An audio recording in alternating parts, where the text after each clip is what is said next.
Before we begin, does anyone have a problem with being streamed? No? Then one simple request, if you could speak from that table over there so that the camera can catch you, that would be awesome. Okay, let's check the speaking order and your preferred pronouns. Opening government. Gloria, speaking first, she. Okay, and Monica? Also she. Cool. Opening opposition. I was speaking first, we're both he's. And closing government. Awesome. And closing opposition. And cool. You should all be familiar with the standing orders. 7 minutes, first and last minute protected. Keep in mind that you might want to let the person asking you a point of information to speak their mind for about 10 to 15 seconds. Their thoughts are important. You don't know what they are. They might be useful to you. Other than that, this is debate, not war. Have fun. And if you're all ready, please welcome. Oh, wait. Does anyone volunteer to time? Okay. Yep. Cool. So yeah. In case any of us forget to bang because you're so interesting, use your own timers and common sense to know what you have to do. And please welcome the Prime Minister to present the case that stands in her name. Here.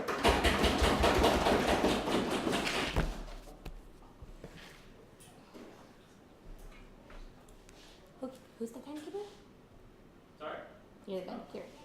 We're establishing eye contact. Ready, set, go.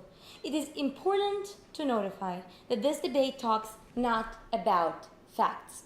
This debate is about how we get our facts and which is the best way to present to people. I'm going to talk about this in two major clusters. First of all, how commemoration of the war hurts minorities and how it stops cooperation between the Balkan countries and how this is mutually exclusive with future commemorations with the war, and we want to do this through education, through explaining facts, through specifically explaining how things happen and not through let's say general commemoration. So first of all, it is important to understand the harms of commemoration. So what exactly are we talking about? We're talking about ceremonies, we're talking about songs, we're talking about dances, we're talking about everything that works on the emotional level. Because what basically happens is when a person goes through these experiences, he goes through an ecstasy. He sees things and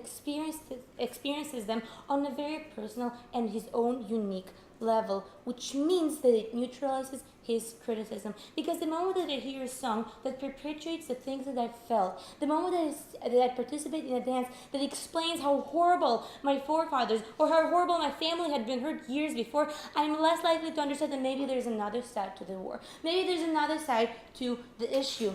And this is why the message that is portrayed is not a message of compassion. Because no matter how much the song or a ceremony can explain that there was other people, I understand the downsides of my own story. I can see my grandparents being hurt in the war. I can hear their cries. I can see their stories being portrayed on the stage, which means that I don't care how much the other side had been hurt. I know that my side had been hurt so badly that this is all that matters, right? And we think that commemoration works on emotion. We would not think that as a government we have a right to that we should commemorate these things, right? Why? Because these things, we believe that this perpetuates victimness, this perpetuates nationalism instead of cooperation between the countries. And you can't control how a person perceives a ceremony because each person has a personal idea, has a personal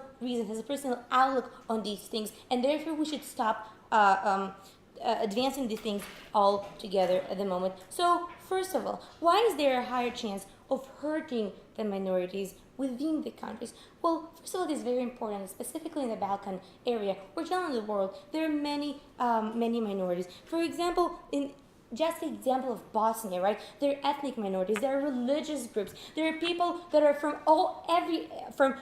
they're both Orthodox, they're both Catholic, they're both Muslim. And it's important to understand these people live today on everyday basis, day by day life. But the moment that you commemorate, what are you more likely to commemorate? You usually commemorate the general idea of the public. What usually happens is the majority has the upper hand in the things that are commemorated, which means that the minorities feel outside. They don't feel part of the collective forum of the people, and they feel that even though the majority says that there was a war, they know that the majority were the bad guys, and the minorities now feel quite different from the majorities. And this is why the minorities will suffer. Why? First of all, because of self-perception, right? Because the minorities understand, I have been hurt and I was unable to fight against this. I wasn't able to take care of myself. I wasn't able to take care of the weak ones in my community, and I am not able to continue and to fight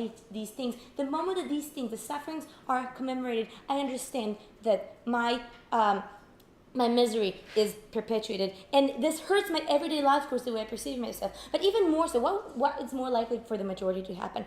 The majority thinks that the narrative is right because this is what's being commemorated, because they are the majority, right? So he knows that there's us, the majority, and there's the minorities, and they must be wrong because this is what the songs, the dances, and the ceremonies are more likely to tell. Therefore, I'm more likely to dislike them. I may be calling them names, I may not like them, and I'm even less likely to accept them to a job that I'm offering them because I like them less, because they are the wrong side. And for these reasons, minorities are going to get hurt. I will not take a POI from second up. No questions? First? What's wrong with the commemoration done by Germany, for example, today when they commemorate the World War II by mourning what they did to other nations? What's wrong with that kind of commemoration that includes other people? Thank you very much for the PI. We do not think that this is exactly the case, and the second speaker will continue about this point later on. But why do you think there's going to be less cooperation between the Balkan countries? Well, like I explained before, there is the narrative of we versus them, because the majority is more likely to perpetuate the story that they personally have, right? For example, in Croatia, the majority are more likely to explain the things that happened to them, how they had been hurt, how their women had been personally hurt by the other soldiers.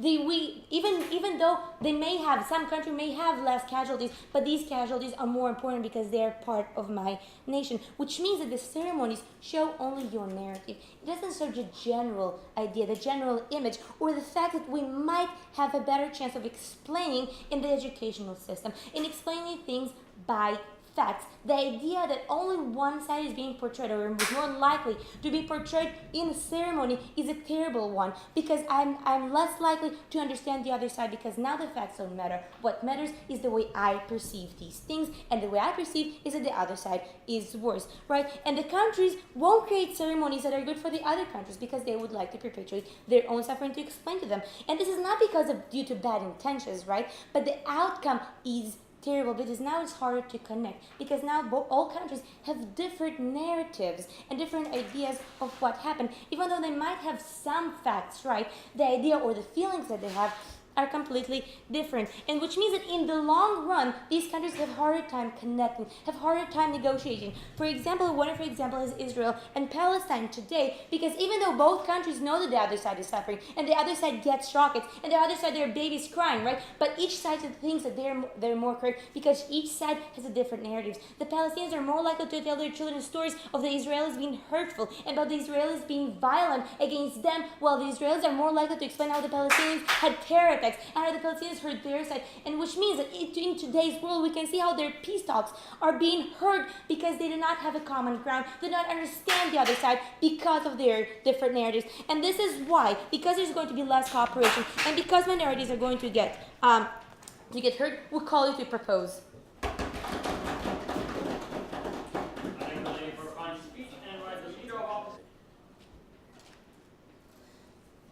So, we on side opposition believe that the government underestimates the emotional impact of, say, genocide and post-conflict societies. Like the idea of let's just talk about this without emotions just isn't believable to us. The question is, what narrative is going to happen?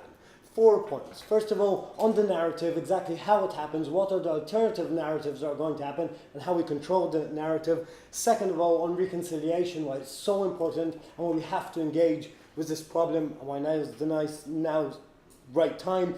Third, about intergenerational tensions and interpopulation tensions inside communities. And finally, about the importance of internal stability against the importance of external stability.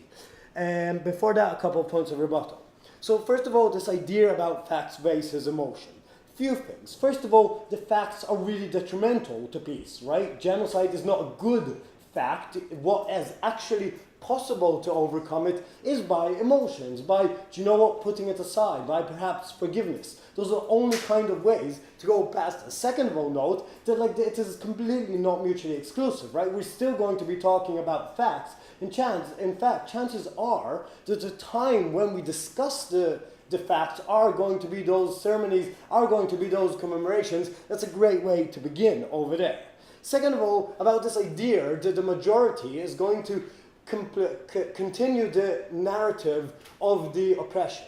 So, we don't get why, right? We think that countries are rather rational things. Countries are generally speaking in favor of moving forwards. Countries around the world are generally calling for peace. We think this was very successful in South Africa. We think this was very successful in various other post-conflict societies. We don't see why it is beyond the ability of countries to have a narrative of peace, especially when they're controlling it. It may be hard when they're not, and I'm going to get to that in my point. But when it is commissioned by the government and explicitly directed by the government, we don't see why it is a rule of nature that they will foster a narrative of hurt. We don't see why the majority will decide this. We already gave in a POI the example of Germany. Their example of Israel is not about a post-conflict society, it's about an in-conflict society. Obviously, that is fundamentally different. Over there, you have a propaganda machine rather than a peace machine.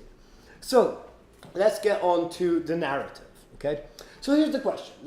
This is a rather emotional thing, right? When you're in a post-conflict society, as you said, your grandmother was raped in a rape camp. This is obviously a very, very emotional thing.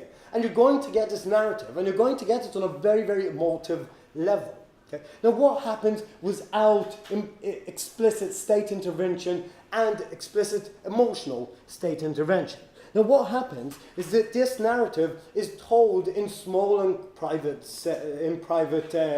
stories. It's told at the schoolyard. It's told by the victims, and the victims will need to share this. They will feel a need to talk about their heritage, to talk about their past, to talk about what will happen in order not to be marginalized. It is talked about in schoolrooms, and it's talked about in schoolyards between radicalizing people. Now, what this means is that this story is told in an extremely one-sided way, in an extremely emotive and often personally connected way, because if it was my grandmother, then I have a one-sided view of this, and finally, in a way that is very easily weaponized, right? Because if I have a dormant racism inside me, which is clearly present in these societies, then it is very easily to weaponize that narrative that I hear in a very emotive way. If I'm the kind of person who has a tendency to be radicalized, if this is happening in the private sphere, it's very easy to turn to very violent forms. Now, please note that in unstable post-conflict societies, very small minorities of violent people weaponizing this narrative that they received privately are extremely dangerous for the stability and healing of the process. On the other hand, when the state comes with a narrative that is constructed and that is controlled, it can be much more forgiving, it can be much more tolerant. Now, please note that while the other narrative still happens, now we have a unifying, simple narrative that is out throughout society. So when someone strays from that narrative into his private narrative, it is very easy for the rest of society to de-weaponize that narrative, to make him into one person with ideas and feelings, and not someone actionable who is going to destabilize the society. Would second or perhaps first government want to talk about anything? Yes? You assume that all the former Yugoslavian states are homogenic, but you are ignoring the fact that while the government might represent the majority, minorities are not likely to get their narrative. No, I'm saying that there are a number of minorities, a number of majorities, a whole lot of actors, and they are all in favor of moving on with their life and creating some form of stable, lovely countries like where we're debating in, right? They want this to continue. They don't want to go back to radicalization. Second of all, on reconciliation, look, we think that the best way to move past conflicts is to accept that the past was in the past, accept you're wrong if you're a perpetrator, and forgive if you were a victim. We don't think there's any other sustainable way to move forwards and carry on with our life. Okay? And I think that in order to do this, we have to engage with the past in an emotional and collective level. It's not enough that everyone forgives, but we have to actually say, as a nation, okay, through these ceremonies, that we as a nation forgive. We as a people forgive. Like, again, we saw this in Truth Councils. It was incredibly successful in various historical reasons. We think that enough time has passed. Like, this is a mostly stable region nowadays. The underlying tensions are underlying. Now, thirdly, about the importance of intergenerational tensions, because what happens is that if we don't talk about this at a societal level, if this isn't something acceptable, then the minorities that were most oppressed and the generations that were most oppressed, the actual victims, are marginalized from society. Because they have this sort of terrible choice to either be the people stuck in the past or not to talk about what happened today. If I'm a victim of a rape camp, okay, I'm in this terrible situation where I can't really discuss this with my children without either radicalizing them or sort of putting myself in a very uncomfortable position. If we're talking about this all together, then as a society, we can deal with it and we aren't marginalizing that generation. I think that just leaving that generation out of our society is a bad enough harm for those people who have suffered quite enough. We call you to discuss this openly and emotively in the most public way. Thank you. Moving back to the government side, please welcome the Deputy Prime Minister.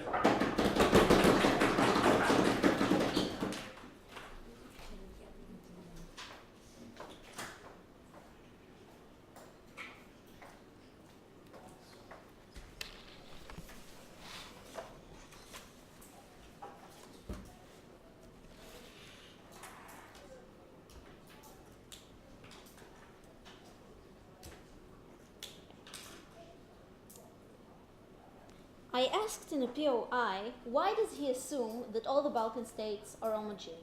And this actually has a lot to do with the specific case we're talking about, unlike the example that they tried to give us about Germany after World War II.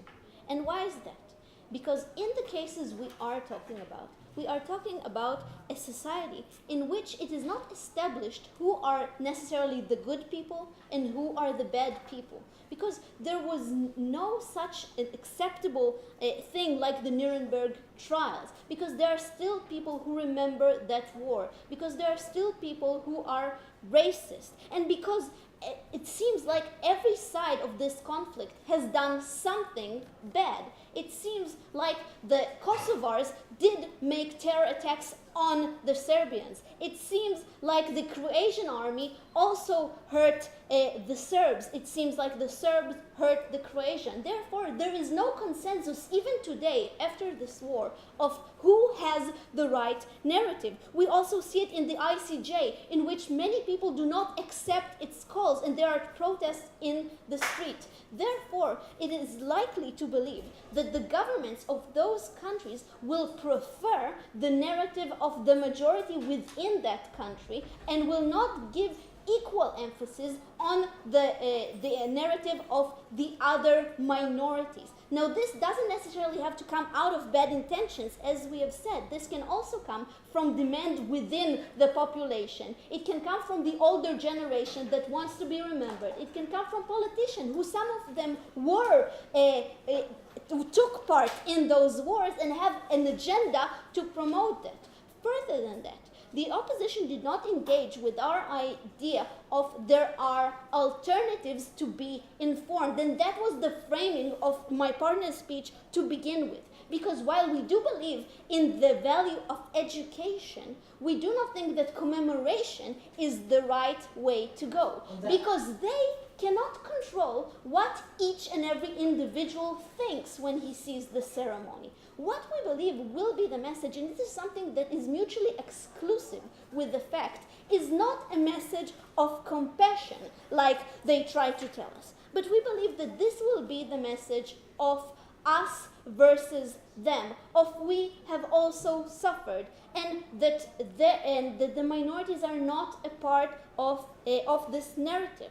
Further than that, what we say is that since most people are not intellectual, they are more likely to get the emotional message, and which will override on what facts they might hear in school from their teacher. Further than that, they identify a good experience that they have singing with their friends and family on a national holiday with something that was really bad, with a war, with something that is seen as dry, but something that they themselves will feel pride to be a part of that group and not a part of the group that has suffered. Also, they tried to talk to us about people who are extreme, about people that are racist, and that we don't want them in the dark, and it seems like the government can control what is happening in those ceremonies. What we say is that under their world, it is more likely that the extreme groups will use those ceremonies in order to have their narrative stronger. It is more likely that they will show their supporters, oh look, we suffered so much, look at our suffering. What they teach you in school, it's all lies, but look how well we work together. Look how bad the minorities that did suffer are. And this translates into exactly what my partner has told you. This translates into harming the minorities, because the minorities will not feel like they have a place in the collective. They do not feel like their suffering matter, but worse than that, we believe that the extreme groups and the racist groups, once there will be more nationalism, and I saw Second Op nodding that they want more nationalism, it is more likely to have everyday racism. It is more likely for the majority group, if they are in the middle of a protest and they feel the heat of the moment, to bash against everyone that they see does not agree with their narrative, to insult them, to hurt them physically, to promote agendas against them. And this is something that is critical, because we care more about having a secure life for every citizen in our country than we do about maybe a national feeling of some people. And that is what we want to get on our side. Now, I'll take you in a second. Now, further than that, what we say that this will have an impact on those same governments and their ability not only to cooperate, like my partner has told you, but also to join the EU, which is something that they are trying to do. But before I get to that, I'll take a POI from second. Okay, so in absence of these commemoration ceremonies, how should countries deal with their traumas?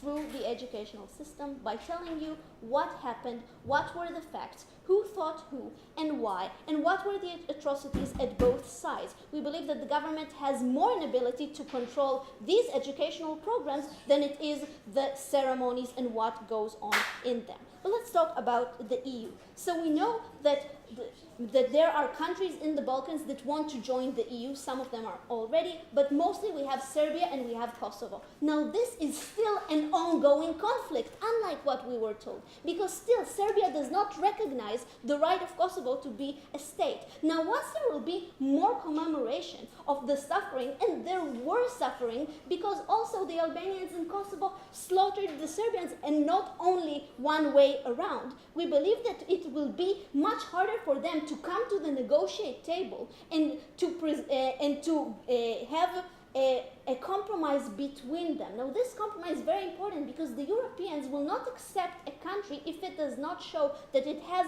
a European identity as a whole, and if it is not liberal enough towards its neighboring countries. And we believe that this is something that hurts even the most cynical of interest. And even if politicians do not want the wrong message to come through, this is something that might hinder this process. Therefore, we call you to stick to the facts, not emotions.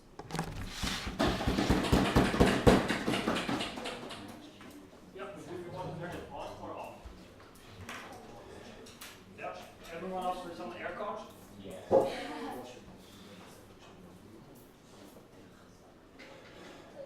Maybe the lights would be as well a good idea. Beautiful. I suddenly see things. Like that. You may not do. Is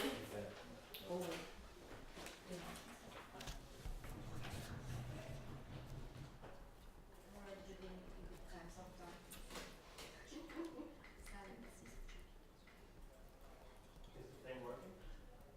Everyone quiet? We should wait. Yeah.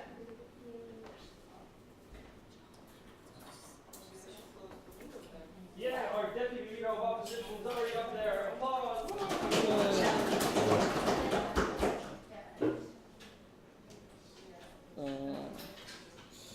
Okay, and go. I'm going to have quite a bit of rebuttal. Then I'm going to talk about both what is the likely narrative that is going to be fixated in those countries, and we'll do that by analyzing the agents of the narrative, the countries via ceremonies versus the extremist groups and the victims that were there, probably parents of the current generation. Before that, let's do quite a bit of part. So we've heard that the main alternative that we get here is do it through the education system. We have quite a bit of problem with that. First of all, they told us there is no consensus on who is to blame. Please notice that it also means there is no consensus on what to teach in the education system, right? So we don't understand how is that better in the education system. Secondly, please notice is that the education system, just like the ceremonies, is influenced by the majority as well. So right away, I can also give the narrative of the majority through the educational system. So again, we don't see how is that any better than ceremonies, right? Thirdly, we do not agree that there is no consensus. Now, sure, there is the fight of who's more to blame, but Kosovans still agree that the terrorist attacks, some of them perpetrated, were wrong. Everyone agrees that rape camps shouldn't have existed, and everyone agrees, although not on everyone in the ICJ, everyone agrees that Slobodan Milosevic was a terrible person, right? We absolutely...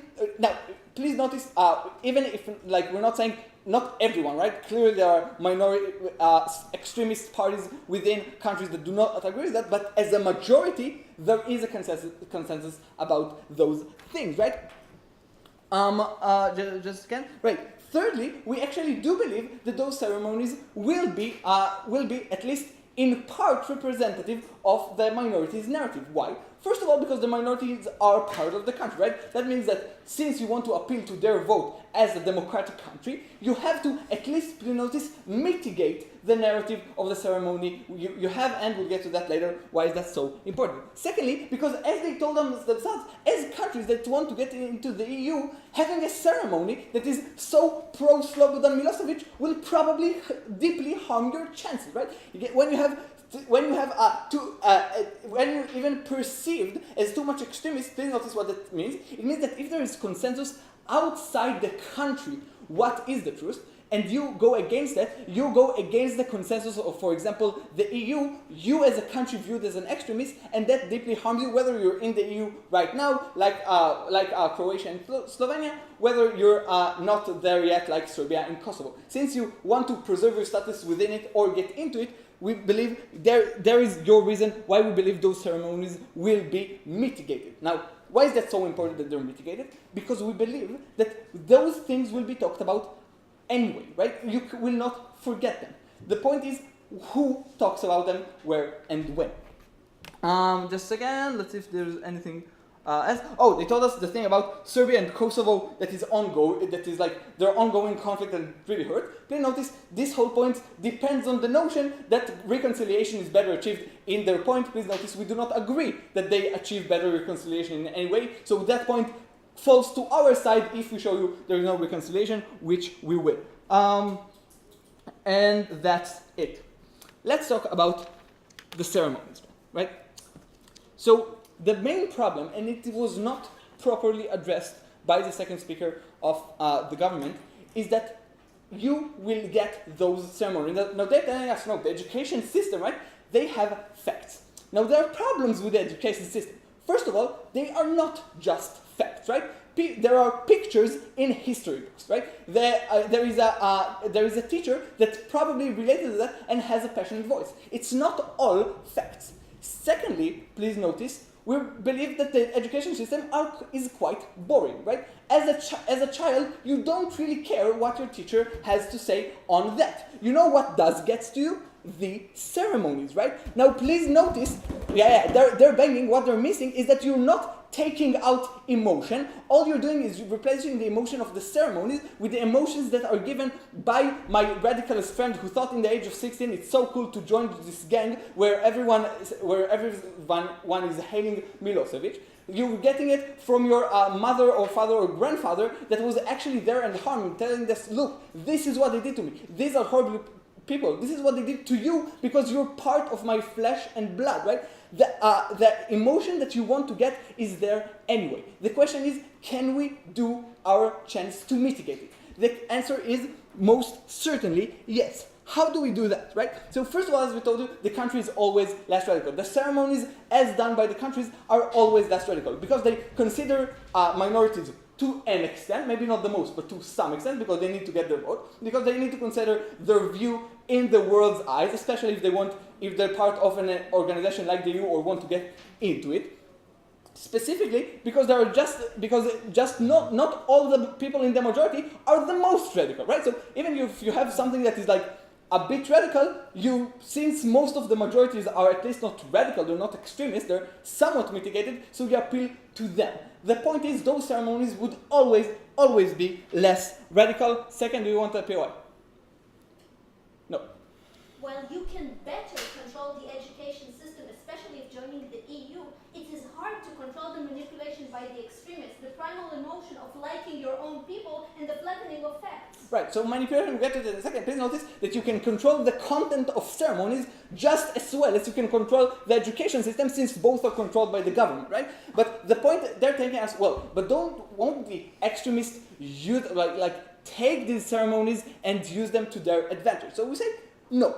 First of all, because we believe that those ceremonies, although they would not be like the most complex thing in the world, you could still say, look, they have done this and these horrible things to them, and Slobodan Milosevic was also a very bad person, and then I know that those extremist groups that support Milosevic can't really take that into their account. Secondly, we believe that the country is much more believable in the sense that it's usually the one that provides you with facts. That means that in those ceremonies, they do include some facts, right? They're not all dances. There are usually like stuff you read, and there are testimonies and stuff like that, right? So you see that it was not all that bad. You see that from testimonies that some things should be negotiated, some things can be mitigated. So for all those reasons, we believe it's still better that we have some of the ceremonies than let the extremists run wild. Thank you.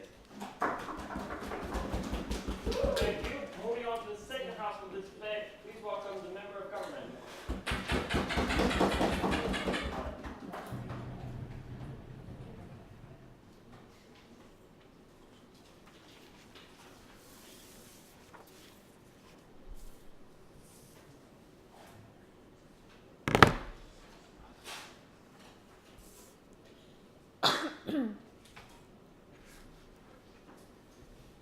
Today I'm going to talk to you about the reality of commemoration ceremonies and how this is increasingly problematic when you look at the recency of conflict that we're talking about, and how this leads into massive problems when that's linked with a rising nationalistic sentiment which nationalistic parties can feed on, and how that is inherently damaging to these former Yugoslav states in relation to the European project. But firstly, just a few bits of rebuttal that don't quite fit in. we've heard about like how the education system isn't like a legitimate alternative to these like commemoration services because people are still going to get emotional about them. But the fact is, like, when you read something in a book, that's very different to standing in a street watching military people parade up and down and singing songs and like with kind of nationalistic symbols around you. And also this point about consensus as well. Like you say that like when there's different points of view, that can't really like be kind of shown through the education system because there's still going to be a majority point of view like portrayed. But it's a lot easier to portray different points of view on a scenario when you're like reading it in a book and it's like, oh, some people think this, some people think that. In a ceremony, you're not going to stand up and like sing one song about glory and then sing another song about like how regrettable you feel about a situation. It's a lot easier to present different like viewpoints when you're doing this through a means of education, where these things can be talked about rationally and calmly, without the emotions that come with them, which can lead to the problems that I'm about to explain to you about. Okay, so the reality of commemoration ceremonies. Commemoration ceremonies, as I vaguely mentioned, end up being like their parades, their songs about national unity, national pride, flags, military ceremonies, wreaths. They're the kind of things that inspire people to feel proud about their nation, and like they inspire like feelings of tension towards the other nations, which they then feel have like either oppressed them or committed atrocities against them, or like for some reason like they've been in a war against them, and that then makes people feel like a nationalistic sentiment within them. They feel proud about what their nation's done and mournful for the losses that their nation has had, and then inherently like makes them feel against like the nations which have done this to them. And like this is increasingly like exacerbated when like you consider the time frame of these conflicts that we're talking about. Like these conflicts are like within a generation. There are people like alive bearing like the physical and emotional scars of these conflicts, which means when these commemoration ceremonies occur, they're not like commemoration ceremonies for like conflicts which are in the distant past, which you can be distanced from and can like approach a bit more rationally, because like it's your own family that may have been affected by these things, and you can see that and feel like the actual harm that's happened to you. It's a lot more likely that you're going to have those emotional like nationalistic reactions to this ceremony because it's like so present like in the recency of time. We then think that like because these commemoration ceremonies, as I explained, can invoke such an emotional reaction and like invoke such a nationalistic feeling, that allows like nationalistic parties to hijack these ceremonies and use those emotions to infiltrate and like grow support within that country. Because we think like when people feel like emotionally kind of involved in these things and emotionally they feel nationalistic, it's a lot more likely that they'll join these parties, and these parties are going to have more presence and control within these countries. We then think that like when a country becomes more nationalistic because there's more support for nationalistic parties within it, it's then much more likely to prioritise its own aims rather than like reach out to other countries like through cooperation and diplomacy, especially those countries who like they may feel antagonistic towards, because like the commemoration ceremonies like are so kind of focused on themselves and against other countries like that border them, that they have been in conflict with before. We think that like the European project can be very beneficial to these former Yugoslav states. But we think like this growing nationalism that I've explained to you is like incredibly harmful to those gains that these European projects that these countries can get from the European project, and the commemoration ceremonies are what causes this harm. Like there's loads of gains that these countries can get from the European project, like trade relations, building like diplomacy links with other countries, all sorts of things, which we think when they've got this growing nationalistic sentiment, which has grown from this constant commemoration, we think it's much less likely that these countries are going to be in like a collective mindset, in a cooperative mindset, like to actually engage with these other like European partners and be able to like grow and prosper in that way. We think when a country is solely kind of like focused on its like on itself and like looks inward on itself, it's actually very damaging, because it can't get these links and like grow and prosper in the way that it's actually beneficial to itself. So like we think also like because all of these Yugoslav bloc countries, when they like kind of commemorate like in a sense of national unity, it creates tensions between each other, because obviously, as we've talked about, like there are differing views on like who's the right and who's in the wrong. So therefore, because these are constantly commemorated, the tensions between them are exacerbated, and that means that it's much less likely for them to work together. And we think if they work together, like these countries could actually form a very effective bloc within the EU to advance their own aims in themselves and move away from the very like Western European power centric that occurs within the EU. And we think that like without these commemoration ceremonies, you've got a lot more opportunity for these countries to actually be able to work together, because they haven't got this growing nationalistic sentiment that stops them from having the collective like attitude that they need, which can help them within Europe to actually prosper as individual nations and prosper collectively, which then therefore benefits the people within the nations because there's better trade links, standard of living improves, like all these things are a lot beneficial and going to be actively harmed when this commemoration, these constant commemorations feed on emotions, increase tensions, like, and increase nationalistic sentiment, which like makes the people within the country feel more internalised and less likely to grow links with other countries around them, which are actually going to be beneficial towards them. And we think it's a lot better if through education, we're not saying these wars are completely forgot about, we're saying through education the facts are taught, but they're very separate from the emotions, which then leads to nationalistic sentiment, which is inherently damaging for the ultimate future of these countries. Thank you. Thank you. Before we move on to the member of opposition speech, just a quick reminder, it's nice to take points of information in your speeches, and if we're already, please welcome member of opposition.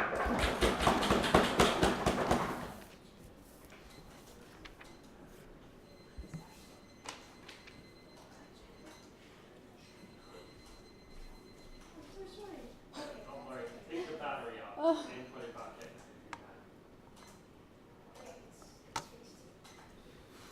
Whenever you're ready. Okay. Thank you for the floor, Mr. Speaker. So we've had the Yugoslavian war, so it consisted of different types of conflicts. It was still very recently, actually 20 years ago. And even though we see that the different countries like Croatia, Serbia, or Bosnia, that can actually collaborate quite well in the status quo, we do believe that there are like many people, especially the elder people, who have actually like experienced the war in a very intense way. They still have to deal with personal and also nationalist traumas, and we believe that the best way to deal with those traumas is by having these national commemorations, right? But first, what I'm going to do in my speech is that I'm going to talk about the effects of commemorations on the national level, on the international level, and on the personal level, and this will be especially for the people who have experienced the war. Why? Because we actually believe that the younger people, so when we, for example, as debaters are together in this tournament, we see that there are many Croatian people at this tournament, we see a lot of Serbian people, we see a lot of Bosnian people, and we actually see that we can collaborate very well. So we like each other a lot. So we think that things are actually going well in the status quo. Why is that true? Because we finally have this feeling, like the people from those countries finally have the feeling that now that they are their own nation and they don't have to live in the same nation anymore, they can finally feel accepted by other countries. Therefore, will also be more likely to accept other countries as well, right? So we do not see this very like harsh image of the entire government bench that's saying like this will create even more tensions. We do not think that's true. Okay, so lots of rebuttal. So what the opening government was basically explaining in their entire bench, and what the closing government like repeated in a certain way, is that this will create a dissimilarity between the facts that are provided in educational system and emotions, and that things would go really bad, and that it would be better to portray different kinds of view instead of having this rising nationalism. We say, first of all, that there is already a rational opinion that the war should be regretted anyway. That is something that like people from every different nation already share this feeling. We say that a lot of people do actually regret what happened, and now they finally can recognize each other. And of course, we do believe that there is a rational feeling that this shouldn't have happened, and that we feel very bad for people from other nations as well. So So we also see that this, having these commemorations will actually lead more to a collective mindset instead of when you ignore the facts. We believe that it is very important to have these facts discussed instead of when you try to ignore them as the government is trying to say. But they're like, well, we can also provide education and people will learn about war anyway. But we say that it's very different and we believe that commemorations are better than education. Why is that true? Because we believe that these facts cannot provide like a healing for the traumas, which I've explained in my introduction. And education is only accessible for children, right? What we believe is better for dealing with the traumas on a national level is that when everyone, so people from an entire nation, so all the Serbians, and not just kids learning it at a school, but actually creating time and coming together and actually making time to think and reflect about what happened, about the good and bad things that happened to your nation, and also the good and bad things that happened to other countries as well, right? So we believe that this is entirely different from education, and therefore education cannot provide this like dealing with the traumas, right? So on to my arguments. First of all, we say that this is sit down. This is effective on the national level, like also because like a bit of the reasons and the analysis that I already gave, right?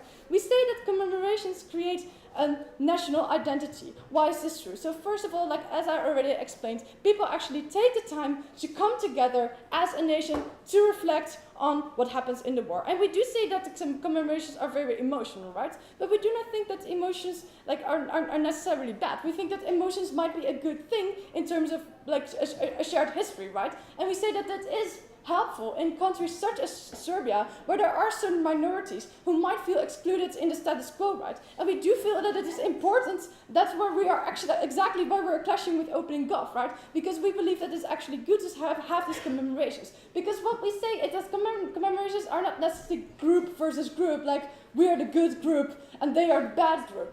First of all, because we say that the countries recognize each other for the good things and the bad things, but also because commemorations can actually be very joyful in the sense that we can celebrate we as Serbian people can actually celebrate the fact that we're an independent nation, right? We do not think, therefore, that commemorations necessarily talk about how bad people from other nations were.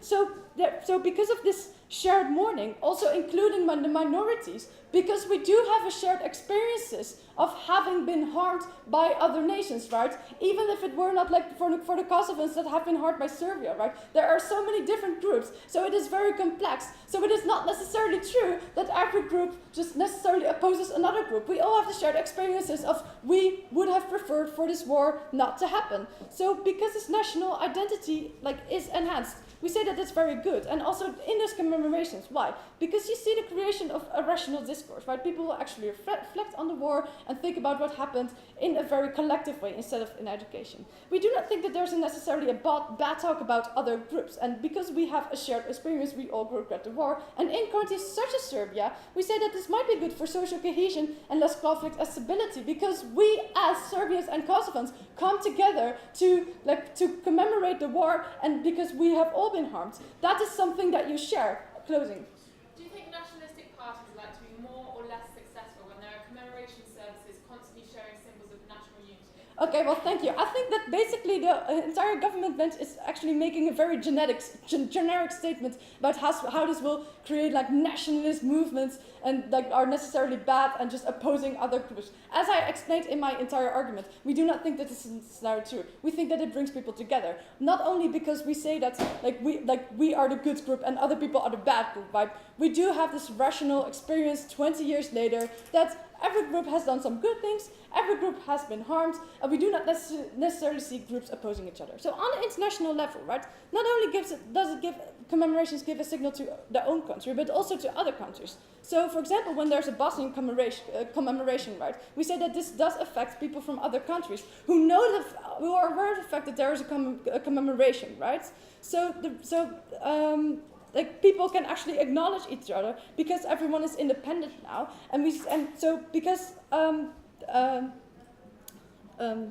yeah, I'm sorry, I think the camera is a bit putting pressure on me, actually. So it does give a signal to other countries in terms that when I'm in Serbia and in Bosnia there is a commemoration, we do actually feel this guilt. So therefore we do not necessarily feel as the best party in that own way, right? So we do say that therefore the commemorations can actually move countries forward in that way, because we have time to reflect on it and can spend more time on dealing with other stuff. and also for individuals that can move forward because we deal with those traumas. For those reasons, please oppose. Thank you. And now to conclude the case for the government side, please vote for the government whip.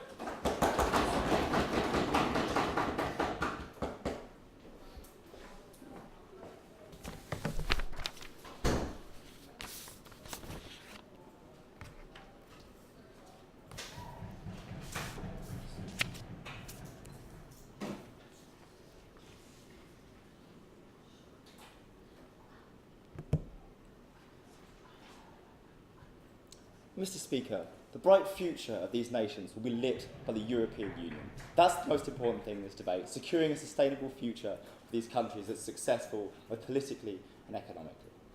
Two main points of clash in this debate. Firstly, on the nature of nationalism and why this is going to generate nationalist discourse and why that's bad. Secondly, on why it's important for these institutions to be able to, for these countries to be able to work within the European Union and why that enables them to achieve the sort of future we want to see for these nations. Firstly, some bits of extraneous rebuttal.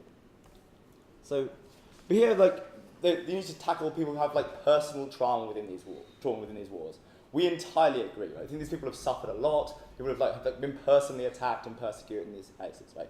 We don't think you're going to make them better by having a massive celebration, right, with lots of parties and dancing and people marching around, being look at this war, this is the thing. Right? You don't tackle these things with that kind of aggressive emotional feeling. Right? You have to tackle them through counselling, right? By sitting down, talking about their feelings, talking through those things. We're happy to do that on side government. Right? We want to help these people. We just don't think that the best way of doing so is getting the entire country into some kind of furor about how the nation worked in those times, right?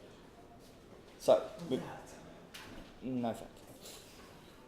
So let's talk about nationalism. So we seem to have virtually a concession from side opposition. The reality is that yes, there's going to be some level of increase in nationalist movements, or at least that might not even be a bad thing, right? Why exactly are we going to have these nationalist movements? Because of the nature of the sort of public celebrations we have. When you have a celebration or a commemoration in these cases, they're not giving out complex messages. You're not getting a pamphlet with 200 pages explaining the exact history of the Yugoslav wars. Right? You're getting at best a leaflet with five pictures and a few words on it. Right? But the reality is that most of these celebrations take place in the form of symbols, in the form of marches and dances. Right? These things are simple. They're used to gravitate public attention. For example, in Britain we use a poppy for some of our symbols, right? But the problem with these things is that because they're so simple and they don't go into detail, they're very easy for nationalist groups to just claim for their own uses, right? And to use them as symbols of not of this is a conflict that occurred, but just of we were great. Look how we survived this conflict, or look how we won this conflict. Look at the things that we went through. This is a symbol of those things. The fact that the symbol may have been intended to mean other things, or may have a more complex history behind it, isn't going to be as easy to transmit. It's very easy for these movements to change them towards their own ends. Right? We've already seen that happen in other nations. That's going to happen here. No, thank you. Right. So why is this such a problem? Well, we've had an opening opposition concede that these private narratives that they're worried about are going to continue to exist under their model, right? So what is the comparative on these private narratives? I think we can agree might be some of the most damaging. Or on our side of the house, right, the competition for these private narratives is a rational, in-depth discussion of the reality of these conflicts through both education, presumably both in school systems and in the public itself, right? We're not just going to give kids this education, right? So the reality is that your response is detailed and sufficient enough to actively rebut the ideas of these private narratives. Right? What do you get when the only thing you're faced up against with is a public celebration? Firstly, these public celebrations don't contain a huge amount of information. Right? The chances are all you're going to take out of this celebration is, yeah, that guy said that we suffered a lot and his life was terrible and it was all their fault. Well, this celebration is just going to show that, right? And you're going to reinforce that. But secondly, even if there is information, right, chances people have an innate confirmation bias. Once they take in an idea, particularly a negative idea, they'll twist the information they are given. When it is limited, they'll be able to twist it to support their current worldview, rather than, even if the information might be pushing them in a different direction. The reality is that it has to be significant, detailed, and understandable enough to comprehensively take down their current worldview and establish a new one, right? That's very difficult to do in a pamphlet and a couple of dances. That's why these narratives are going to be more damaging under their model, because they're going to be actively reinforced by these celebrations rather than counteracted by the education we have on side government. Right? Yes, I'll take that. The emotional narrative is portrayed by the father victims and the hijacked by extremist movements definitely is horrible Serbs killed us all. The government can turn such a toxic message into the conflict is dead, let's reconcile. Right, but that's not good. Like, you can't explain exactly why that message isn't true in just like a pamphlet of 5 minutes on the television, right? The reality is that what they're going to end up displaying is like, this many people were killed, right, in this conflict. These are the things, and that's all they're going to get around to explaining, right? You don't have the time and the engagement in these celebrations in discussing the depth of these ideas. It's all about like, having an immediate appeal to the public, right? So the reality of these celebrations, they aren't like sit-down, in-depth discussions of issues, right? They are parades and dances and songs, and pamphlets at most, right? And so you're not going to be able to tackle someone's worldview with this kind of minimal information. So what is the impact of this when you have a nationalism? Because nationalism may not in itself sound very bad. They're like, the reality is these countries have to cooperate, firstly, in order to remain stable in these regions, but secondly, in order to allow them to succeed within the European project. Right? Why is this so important? Firstly, because many of these countries need to enter the European project in order to gain the benefits of those things. Already heard why that's so important. But secondly, because even once they have become part of the project, it is important for these countries who, economically at least, have broadly similar aims to have the focus of the European Union moved away from the northern states like Germany and France and Britain more towards their area of the Union. Right? The reality is that Europe is currently very centralised on Germany and the states in that area of the Union. Right? If these countries are willing to work together and aim for similar ideals and combine what political power they will have when they enter the Union, secondly the economic and natural resource power that they're going to have through being a nation that hasn't made as much use of their natural resources so far as some of the other nations have already ripped themselves clean, right? This allows them to have a lot of power in the European Union when they are able to work together and able to agree on common ideals, which is going to be much easier to do when the electorate isn't forcing them to take a more extreme stance against the people that they perceived to have persecuted them in wars before. Right? This would allow them to actually get real positive economic benefits of the European Union, which obviously has a massive amount to offer these nations, so they're so interested in joining it. So the only real way of ensuring they're going to get positive economic and political change in these countries where it is needed. So because we agree that nationalism has the threat to undermine the ability of these nations to engage in the European project in any meaningful degree, we urge you to vote side government. Thank you.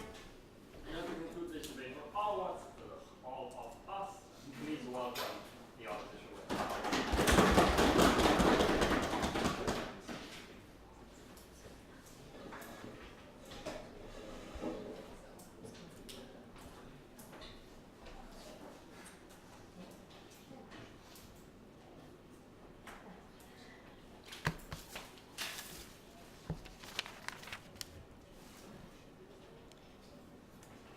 Thank you for the floor, Mr. Speaker. I think that there has been a lot of confusion about what these ceremonies will look like, and I think that that might be at the core of why there are so many misunderstandings in this debate. But before I go into detail, I would like to point one thing out. About the European Union, that part is totally contingent upon us believing that racism will increase due to increased nationalism. And we do not believe that. As my previous speaker has explained, as we have explained throughout the Gulf Bench, therefore we don't really feel that we need to deal with that point at all. However, the second thing that I would like to rebut is that we should provide counseling instead of commemorations. While we think that counseling would be nice to provide extra, we think that counseling, that the point of these commemorations is often to do this shared mourning, to do this talking that the previous speaker would so much like to happen within our society. So therefore, I think that especially in that case, we should have these commemorations. So first, what does these ceremonies look like? Well, first, government gives us this this definition of dances, ceremonies, and songs, and these are meant to work on the emotive level. right? And they're also state government because we get that from the motion.